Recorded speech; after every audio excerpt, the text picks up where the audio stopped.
Hello everybody, Ben Woodruff here, and in this video we are going to be looking at a Native American fishing kit. Now, fishing is one of the oldest ways that humans around the world have gotten food. Fish are usually very available. There's a lot of ways to catch them. You can spear them, you can funnel them into weirs that you have kind of like corralling them in the water. But fishing with a hook of some kind is, again, ancient. It goes back thousands of years. Native Americans mastered fishing in many different forms, so I've replicated a Native American fishing kit. Now, the typical way that most peoples of the world, the default way to go fishing, unless you're spearing, is to use a fishing line of some kind. And I'll talk about that in a second.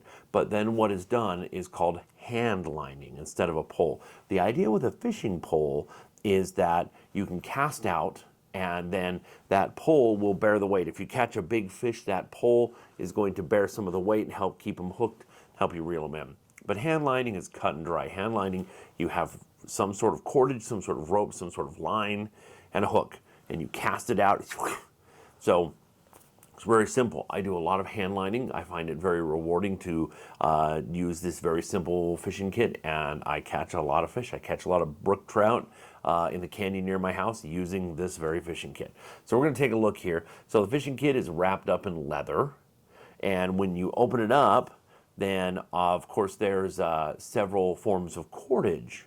So the cordage is whatever rope you make. So I've got different versions. So I've got the main hand line that I normally use. I've got a piece of dogwood, and I've got just a little fish hook on the end. Now this is a special kind of fish hook because it's pointing on both ends. So how this is done is it's held, you put like a little bit of worm or a little bit of bait on, and the fish swallows it, and then the hook goes sideways and hooks the fish in its mouth. So it's not a hook-shaped hook, but we still call it a fish hook. So this is the hand line I normally use, and the cordage I use on this is sinew. So I've taken tendons, dried tendons from a deer, and I have cordaged them into fishing line, and that's what I use. Cast it out, hook them, pull it in. So the other versions here, I've got dogbane, which is my absolute favorite to use. Dogbane is a plant that grows locally, and it can be very easily and quite quickly turned into an incredibly strong rope. Even as narrow as it is on this fishing line, it's still quite strong, which is good because when you're catching small fish, you need a small line to be able to trick the fish into taking the bait. And then of course I have some yucca here, and the yucca is a plant that also grows locally.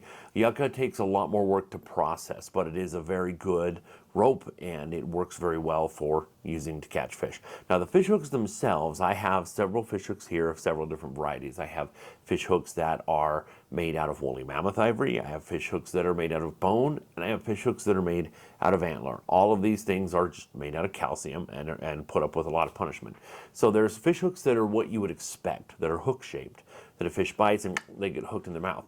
But I have a lot of them that are straight, and they're just pointy on both ends, and then in the middle they have a section that is kind of got a divot carved around, and that's where you attach the fishing line. So again, the idea behind that is you put bait around the hook, the fish bites, and then it goes like this, and you pull them out. These are really kind of the oldest style of fish hooks we see all around the world, are these double-ended points. So having a kit like this is pretty simple. It's pretty cut and dry. I'll just go up into the mountains, take my little fishing kit, and just dig in the dirt, grab a couple of worms, put a worm on a hook, and just hand line out, catch a brook trout, cook it right there. It's a very simple way. It's kind of like going to McDonald's and getting a Happy Meal. It's not that much work to do, and of course back in earlier times the waterways had way more fish and way fewer fishermen, so I think these sort of things would have been far more available for people. Now fishing is really important throughout history. Here in Utah, where I'm at the Hutchings Museum, here in Utah, one of the very important fish was the June suckerfish. They're only native to Utah Lake, and they'll also swim up the tributaries of Utah Lake. And when they do that, they'll spawn, kind of like salmon. They swim upriver to spawn. And in doing so, it's just like a salmon run. A lot of the local tribes, like the Timpanogos Ute tribe here, they would go in mass and meet together here. It's like, hey, okay, this is the June suckerfish run, and they would catch with all these methods I mentioned. They'd use spears, they'd use weirs to kind of funnel them in, and they would use fish hooks just like the ones I've made. And catching these June suckerfish, then they would cut them and dry them out over these kind of big dividers and basically make fish jerky and dry them out for later use, which is a good idea because once you get to those winter months, it's hard to find protein. And you got to keep your fat up and keep your warmth up. So you got to have access to good, solid sources of protein. So anywhere in the world where fish are available in mass like that, whether it's the salmon runs of the Pacific Northwest or whether it's the June sucker runs here in Utah, humans have always found that as a convergence point, a way to come together and a way to acquire a large mass of savable protein to be used for later months. It's quite ingenious. So that's why I made these kits, because I think it's fun to actually try them out and do a little bit of experimental archaeology and give it a try. So I hope you enjoyed seeing this and learning a little bit more. If you would like to see a video with me actually catching fish with this technique, let me know. If you haven't already, if you could hit subscribe, I very much appreciate it. And always remember that life is a gift. So never stop learning and never stop exploring. We'll see you next time.